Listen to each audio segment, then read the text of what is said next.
ঠিক আছে তানভীর ভাই?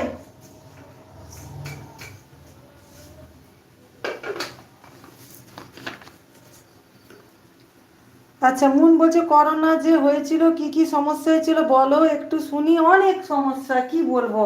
প্রথম প্রথম যখন করোনা হয়েছিল আমি নাকে কি বলে গন্ধ আর স্বাদ কিছুই বুঝতে পারতাম না। মানে চা খেলে মিষ্টি লাগতো না, কিছুই মনে হতো না, মনে হচ্ছে জল খাচ্ছি, জলেরও কোনো স্বাদ নেই।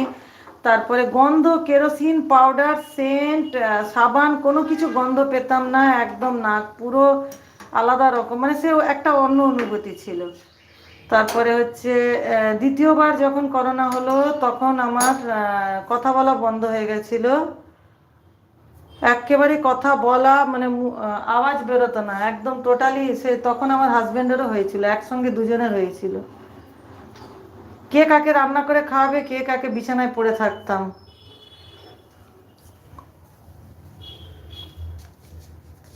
পৌরসভা থেকে লোক এসে ফল টল দিয়ে গেছিল,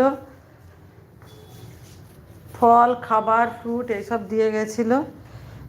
জ্বর আর কাতরে পড়েছিলাম দ্বিতীয়বার করোনাতে। প্রথমবার করোনাতে তো এতটা কষ্ট পাইনি যেটা দ্বিতীয়বার পেয়েছিলাম। আর তৃতীয়বার করোনাতে তো কষ্ট পেয়েছিলাম কিন্তু খুব একটা পাইনি যেরকম দ্বিতীয়